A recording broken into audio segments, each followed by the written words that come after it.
여러분 안녕하십니까?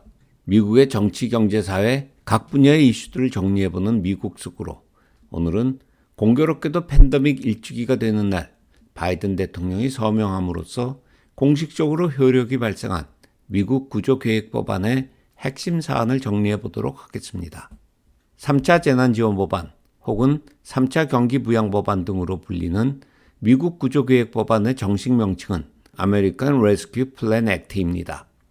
이 법안은 법안의 이름이 말해주듯 코로나 바이러스로 인해 공경에 처하게 된 미국인들을 구조하는 것을 목적으로 하는데 바이든 대통령이 취임과 동시에 국민들에게 약속한 것들을 모두 포함하고 있습니다.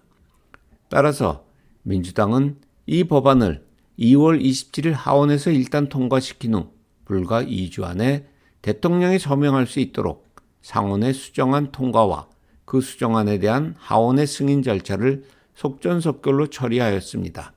그리하여 드디어 총 1.9 트릴리언 달러가 현장에 투입될 수 있게 되었습니다. 사실 1.9 트릴리언, 즉 1900 빌리언이라는 돈은 엄청나게 큰 돈으로 한국 돈으로 약 2천조가 넘는 돈입니다. 한국의 현재 1년 예산이 약 558조인 것을 감안하면 그 사이즈를 짐작할 수 있습니다.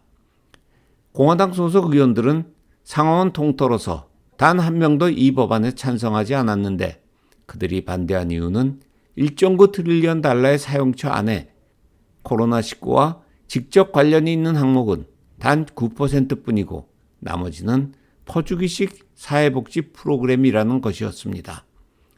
그러나 한 여론조사에 의하면 미국 국민의 70%가 이 법안에 찬성했으며 특히 민주당의 경우는 90%가 찬성이고 심지어 공화당원의 경우도 40%나 이 법안에 찬성할 정도로 대다수 국민이 기다리던 법안이었기 때문에 민주당은 그들의 위시리스트, 소원 목록을 입법화할 수 있었습니다. 1900 빌리언 달러의 주요 사용처는 다음과 같습니다. 민주당이 가장 신경 쓴 부분은 코로나로 인해 경제적으로 더욱 열악해진 국민의 삶이었습니다. 따라서 1인당 1,400불의 현금 지급, 실업수당 연장, 차일드 텍스 크레딧 확대, 15% 푸드 스탬프 인상, 홈리스를 막기 위한 렌트와 유틸리티 요금 보조 등이 포함되어 있습니다. 두 번째는 국민 건강 부분입니다. 백신의 원활한 공급, 코로나에 대한 리서치와 역학조사, 그리고 장비 구입 비용 등이 포함되어 있습니다. 셋째, 주정부와 지방정부의 각종 프로그램을 돕기 위해 350빌리언이 책정되었습니다. 넷째, 학교 교육을 정상화시키기 위해 초중고교와 대학은 물론 데이케어에 이르기까지 전방위로 보조금을 지급하게 됩니다. 다섯째, 팬데믹으로 인해 가장 타격을 입은 항공사와 공항 등을 지원하고 식당, 카페 등을 SBA를 통해 지원합니다. 오늘은 이 사용처 중에서 일반 개인의 삶과 밀접한 관련이 있는 이슈 3가지, 즉 1,400불 현금 지원, 실업수당 연장, 차일드 텍스 크레딧의 확대에 대해서 중점적으로 설명해 보도록 하겠습니다. 미국의 모든 납세자와 그의 부양가족들은 두당 1,400불을 아무런 조건 없이 현금으로 지급받습니다. 단 누구나 받을 수 있는 것은 아니고 상위 약 10%의 부자와 그 자녀들은 제외됩니다. 표에서 보시는 것처럼 싱글의 경우 조정소득 AGI 75,000불까지는 1,400불 전액을 받을 수 있습니다. 그러나 75,000불이 넘어가면 부부 합산의 경우는 15만 불이 넘어가면 이 금액이 페이드아웃 되기 시작하여 8만 불이 되면 현금 지급액이 제로가 됩니다. 따라서 불과 5,000불의 소득 차이 때문에 1,400불을 받을 수도 또 못 받을 수도 있게 되는 것입니다. 만약 부양자녀가 있는 경우 그들까지 1,400불을 못 받게 되는 것이기 때문에 참 억울할 수도 있습니다. 7만 5천 불보다 약간 더 소득이 많아서 이 억울한 상황을 당하게 되는 사람들에게 권하는 가장 유력한 방법은 지금이라도 IRA나 HSA에 최대한 적립금을 넣으라는 것입니다. IRA의 경우 개인당 최대 6,000불, HSA의 경우는 최대 개인 3,550불, 가족 7,100불까지 세금 공제 혜택이 주어지기 때문에 그 액수만큼 과세소득을 낮추는 효과가 있습니다. 지금도 늦지 않은 이유는 납입 날짜가 세금보고 마감일인 올해 4월 15일 전이라면 2020년 공제 대상으로 인정해 주기 때문입니다. 미국 구제계획법안은 현재 주 300불씩 지급하고 있는 실업수당의 수령 기간을 9월 6일 레이버데이까지 연장하였습니다. 이 법이 통과됨으로써 현재 실업급여를 받고 있는 약 2천만 명에 가까운 미국인들이 일단 한숨을 돌릴 수 있게 되었습니다. 실업급여의 체계는 대충 이렇습니다. 직장에 다니던 사람이 어떤 이유로 직장을 잃게 되는 경우 주정부로부터 평소 자기 수입의 약 38% 정도를 실업급여로 받게 됩니다. 재원은 평소에 주 실업국이 고용주로부터 걷어놓은 실업세를 기반으로 합니다. 그런데 팬데믹으로 인해 실업기간이 길어지자 결국 연방정부도 여기에 힘을 보탰는데 처음에는 주 600불씩 추가 지급하였습니다. 그러나 이 액수가 필요 이상 너무 커서 일부 실업자들의 구직 욕구를 낮춘다는 지적이 일자 결국 현재는 300불씩 지급하고 있습니다. 이 300불은 실업자 평소 수입의 약 36%에 해당하는 것입니다. 따라서 현재 실업급여 대상자는 주정부로부터 38%, 연방정부로부터 36%, 합이 74%의 보조를 받고 있는 셈입니다. 한편 고용주가 없기 때문에 주 실업보험의 혜택을 받지 못하고 있는 자영업자의 경우는 지난 트럼프 정부에서 통과시킨 케어즈 법안에 따라 이 74% 전부를 연방정부가 지원해주고 있습니다. 문제는 단돈 1,000불의 저축도 없는 사람이 국민 전체의 50%가 넘는 미국에서 이 정부 보조의 실업급여가 끊긴다면 정말 큰일 날 가정이 많다는 것입니다. 바이든 정부가 어떻게 하든 이 법안을 3월 14일 전에 서명하려고 했던 이유는 바로 그날이 트럼프 정부에서 정했던 실업급여 지원의 마지막 날이었기 때문입니다. 실업급여 연장에 이어 또 하나의 획기적인 실업급여 관련 조항은 연 15만 불 이하의 소득자에 한해 2020년에 실업급여 수령액 중 1,200불, 부부의 경우는 24,400불까지 비과세로 인정한다는 것입니다. 기존의 세법은 실업급여는 분명히 과세소득이라고 규정하고 있습니다.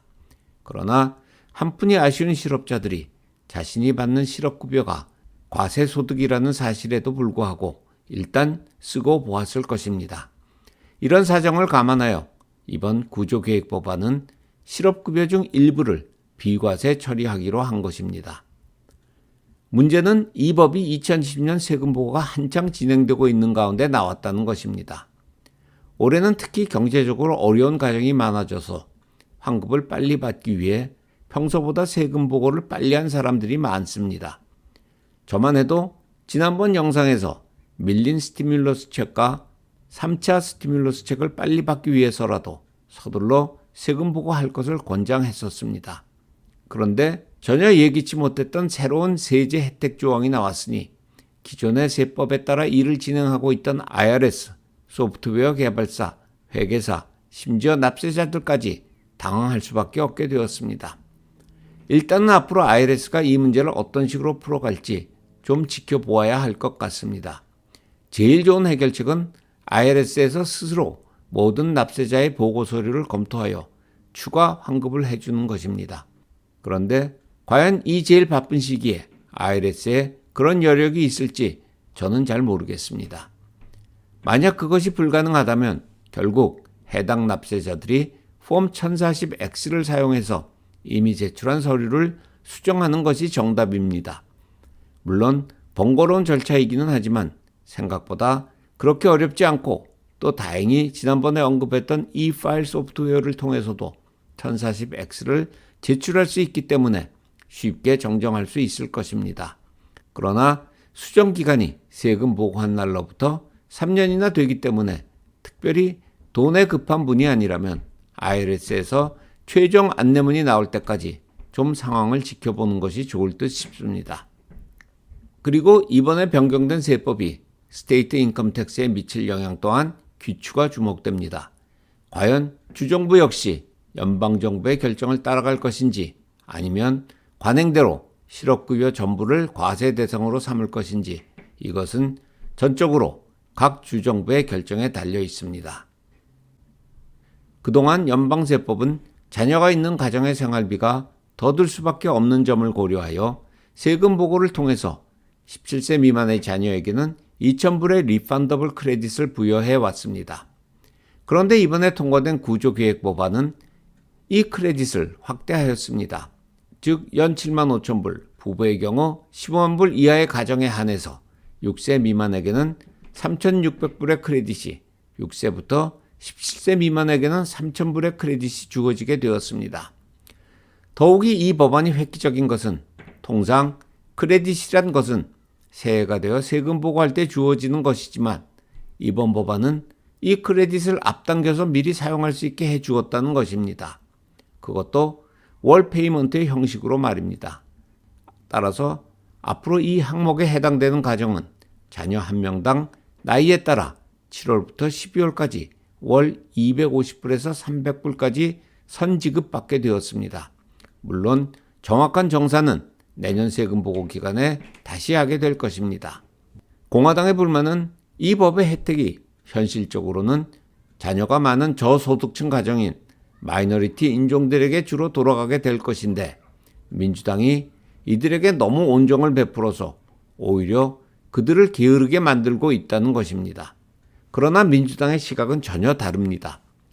그들을 그대로 방치해두면 결국 모든 사회적 피해는 국가 전체로 돌아오게 될 것이라는 것입니다. 하여튼 지금은 민주당이 하원, 상원, 대통령을 장악하고 있기 때문에 당분간 이러한 추세는 그대로 이어질 전망입니다. 오늘 준비한 영상은 여기까지입니다. 도움이 되셨다면 저희 구독자가 되어 주십시오. 감사합니다.